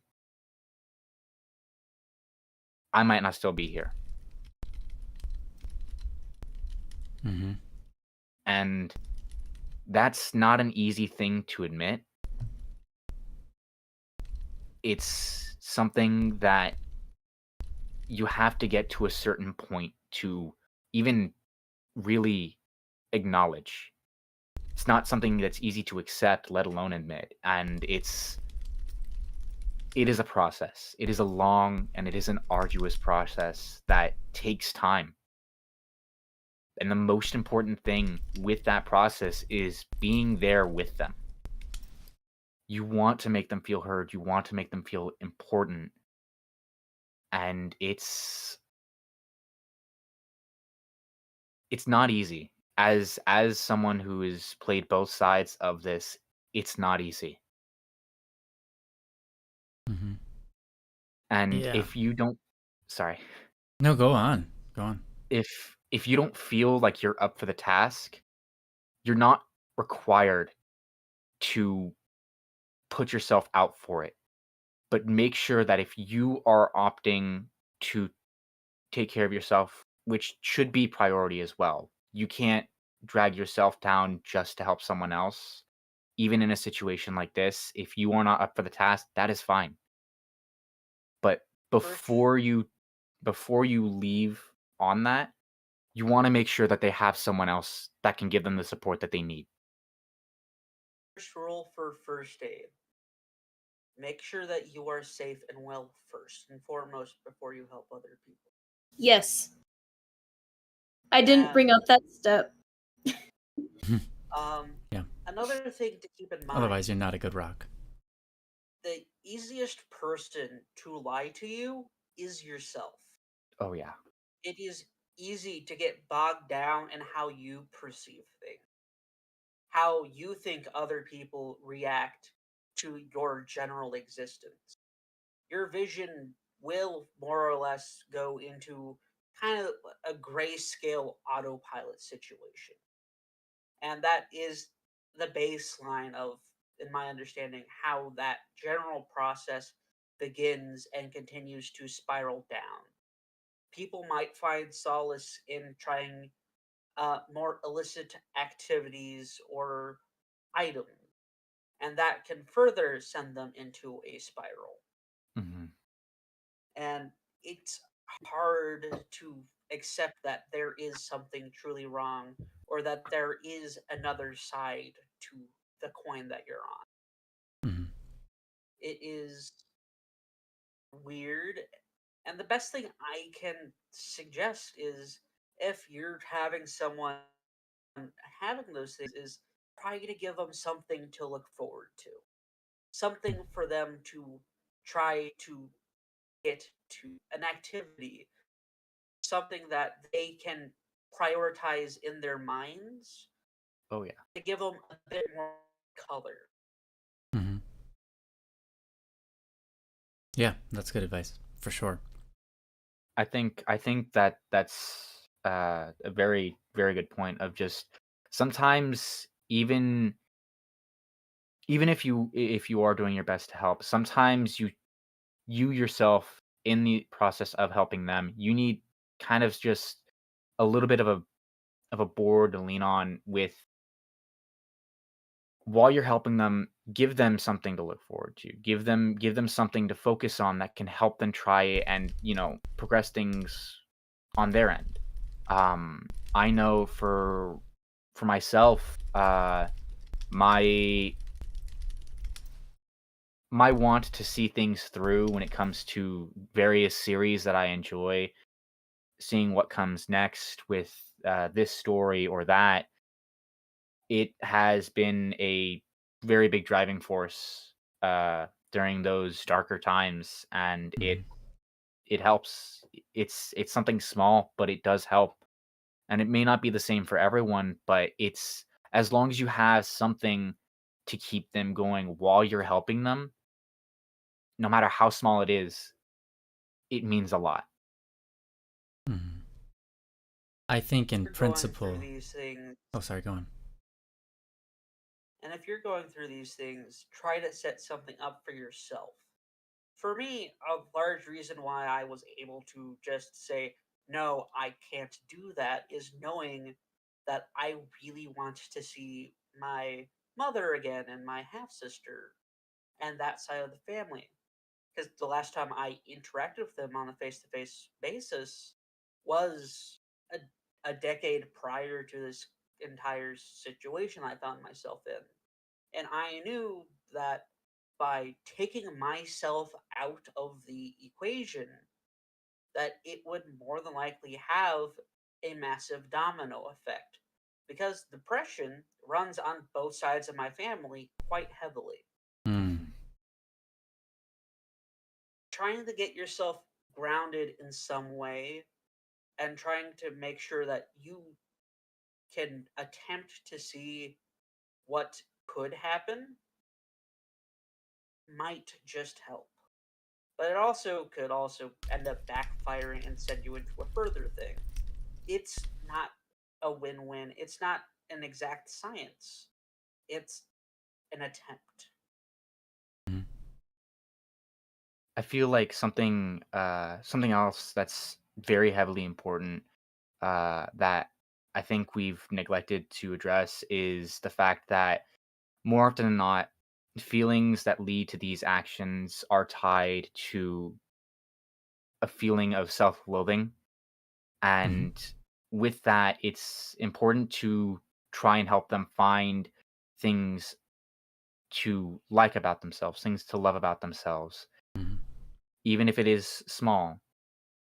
And more than that, sometimes in the process of helping, they may lash out and they may turn that self-loathing into hurtful words that they address towards you. And it's important to not take it personally because a lot of the times they don't really know how to go about it and they're not really able to help themselves with that. And so it's important to keep a level head and try to understand where they're coming from. Don't take it personally. And if they are, lashing out at you, just know that it's likely hurting them a lot more than you think to do that. Mm. To Yeah. be a bit more active could be something as simple as trying to get them to go out on walks, to be out Mhm. in the Mm. sunlight, That's trying to get them to have more uh, dopamine in their brain. Something like eating chocolate a little bit has been known to help improve mood. Having them work out a bit more and trying to get them to do it in a way that's fun and engaging. Because a lot of people really don't like going to the gym, but a lot of people really enjoy tag and playing with Nerf guns. So just trying to make it so that it's more engaging and something that they are more likely to enjoy can make it easier for them to accept going out and being active more. Mhm. Oh yeah. I Yeah, they mean, did a large study on physical interaction, and I know that we're currently living in a digital age where there's not very much of it, but Mhm. this was more so engineered towards roughhousing and allowed roughhousing in children and adults.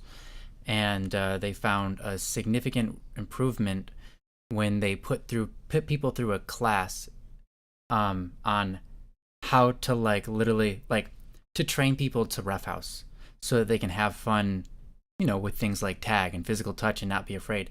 And what they found that was surprising was it was significantly more helpful for women than it was for men to learn how to roughhouse.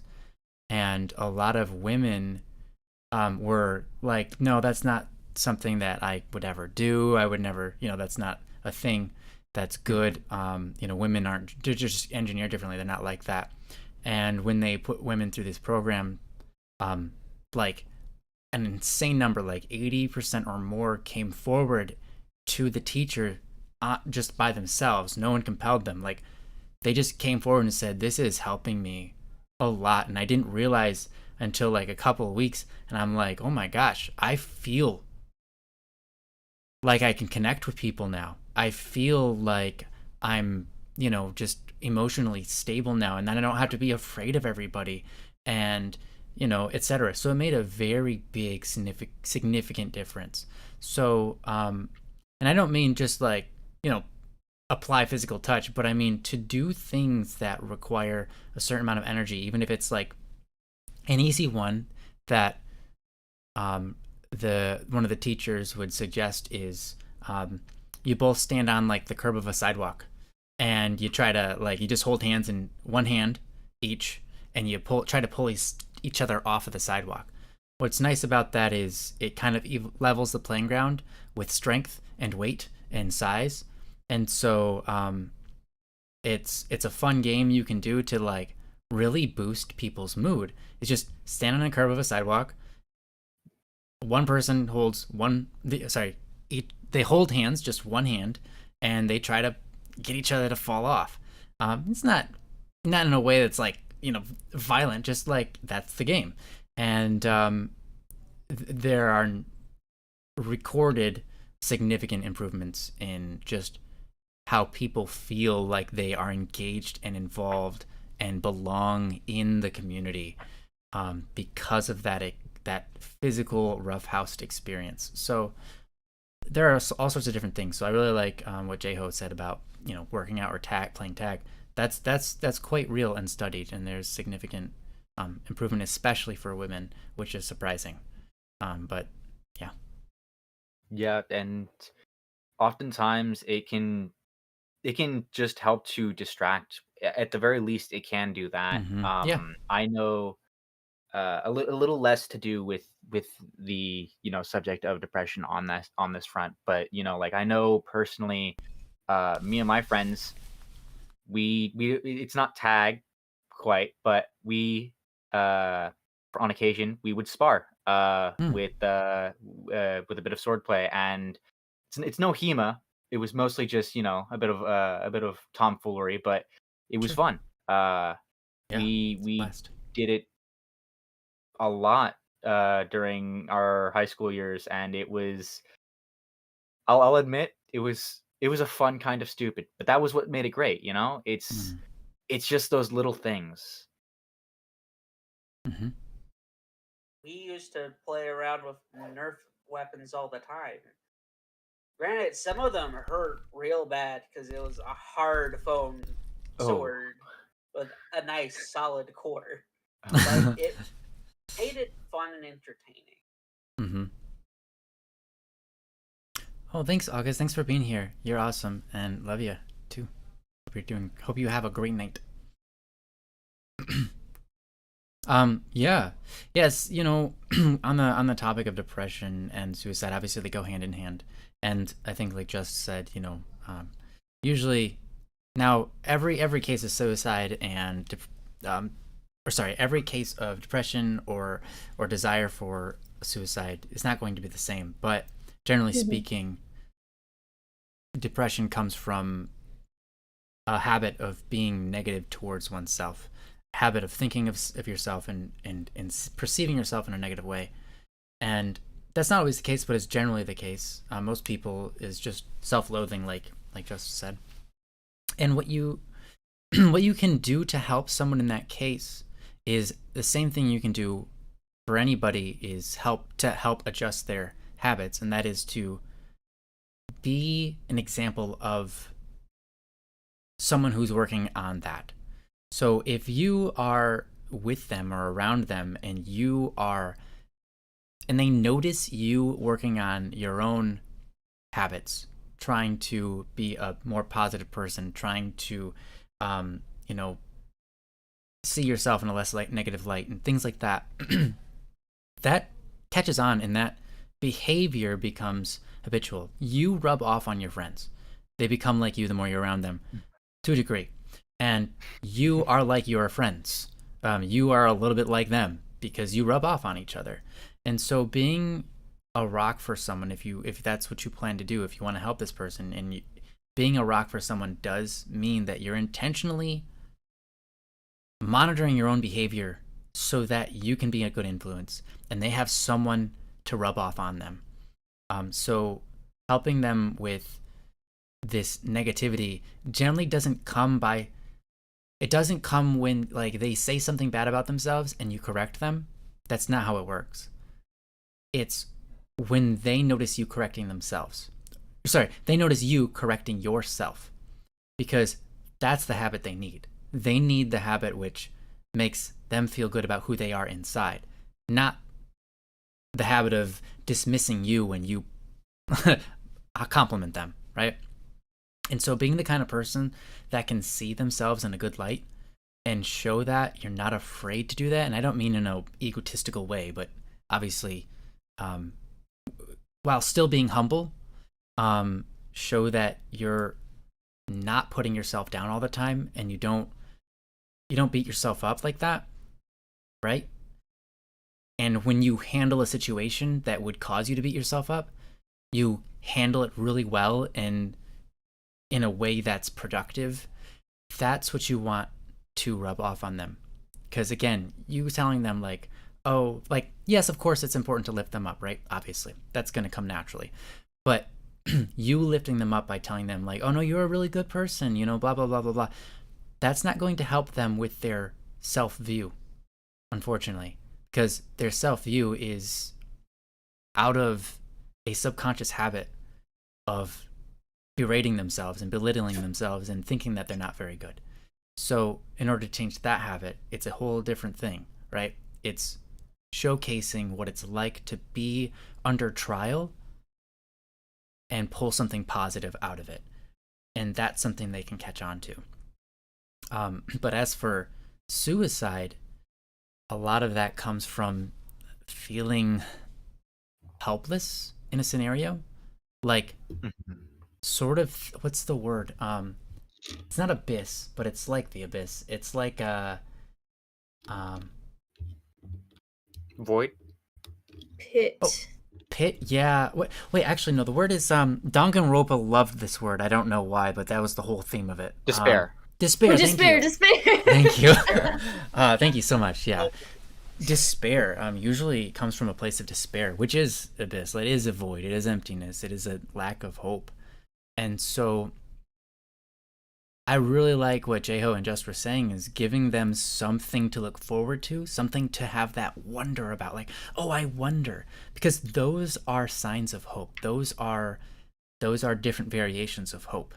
And so because if you wonder what's going to happen, that's a sign of like, I'm looking forward to the future because I'm hopeful for just to be dazzled or to be amazed or to find out what this is, you know. Those feelings are a form of hope. So to put hope on display yourself, and to find ways to give them hope, that's pretty helpful. And I know that that's a good, both of these things, especially that one, is going to be a daily battle. Every day that you're going to be with them, it's going to be like they've lost hope in everything. And your job is not to convince them that they need to hope, but to be someone who is hoping and hopeful, and they can see that, and that can inspire them. But also what Jeho and Just said, giving them an activity to look forward to, or an idea to ponder and wonder about, those things help them get by from day to day, for sure. Curiosity may have killed the cat, but for a person in a dark place, it can be a saving grace. Mm-hmm. Odds are, if they're going into this depressive spiral, they'll stop taking care of themselves as much and the items around them. Never underestimate the power of like a nice, clean room. Yeah. Yeah. It could be a simple activity as, hey, let's rearrange this room. Let's go out and rearrange the entire house. Why not? I mean, we're already here. Mm-hmm. Weird Yeah. little things. That's true. Yeah, a clean space is helpful for the mind. A cluttered, messy place will just make your mind feel cluttered and messy and under oppression, because it's just like your mind's on there, you know you need to clean it, but you never will. And that sucks. Not my problem. Yeah. Artists go through a blue period, and they're known for having extremely sloppy areas at that point in time in their career. It's an organized chaos, like they are able to traverse it, but it doesn't mean that it's a healthy one. Yeah, fair. Well, as Tomato has pointed out, it is at the 2-hour mark, or quite near it. So, thank you guys. Do any of you have any comments you want to close with on this? Oh, I just came back. Oh, I'm sorry, Yozu. Do you, Yozu, do you have a thing you want to say? No, because I've missed most of it. I'm sorry, bummer. It is what it is. Dark chocolate. Never Dark be afraid chocolate. to reach out. Never be afraid. Just go for it. Yeah, that's right. Yep. And if you want to remember reach that out, you know, the all little of us. things, the little things matter. No matter how inconsequential they may seem to you or to someone else, the little things could mean the world to someone else. That's true. Yep, absolutely. All right. Well, thank you guys so much for being on the show, and thank you, Zal, for this great topic. Yeah, it's it's a dark one, but it's one that the world needs to talk about for sure, because it's important, and it's not. Unfortunately, it's not so rare that like it doesn't need to be talked about. It is. It's common enough that we need to solve this, and I think there's a lot of steps. If we had another show, we could talk about things we might be able to do to prevent people from getting to this position. Different things that we could see changes in the society, or just how we behave around certain people that could really help to prevent people from ever getting into that position. But that would be an entirely different show, and quite a complicated test. Right there. Yeah. But as far as we're concerned, we really appreciate that you brought it up, and that you care, and that you're a caring person that really desires the best for this person, and you're willing to step up to the plate and see what you can do to help, because that's beautiful, and that's taking on a lot, taking on probably more than you can chew alone. And so again, don't be afraid to get help from other people on this matter, because it's a lot. But anyways, thank you so much, Sal, and we appreciate it, and I'm sure, speak for all of us, we hope that your friend can overcome this struggle in their life, and feel joy and self-satisfaction and so on soon. But yeah, as for that, thank you everybody for being on the show. Thank you for people stepping up. Jeho, Just Cats, Yoza, and Nyansai. I appreciate you guys. Appreciate everyone in the chat for helping out. Akil, I'm so surprised you showed up. You're awesome, dude. Thanks for coming. Yeah, we love you all. If you have any topics you want to submit, go to don'tworrywednesday.com. You can submit your topic there. Make sure you say you're a human. Otherwise, we won't get the topic. So, but yeah, love you. And until next time, have an awesome rest of your week. And we'll see you on Wednesday. Bye-bye. Bye. Bye-bye. Bye. You can do it. You can say bye. You can say bye. Bye. Bye. There we go. Bye. Take care. Wait, Don't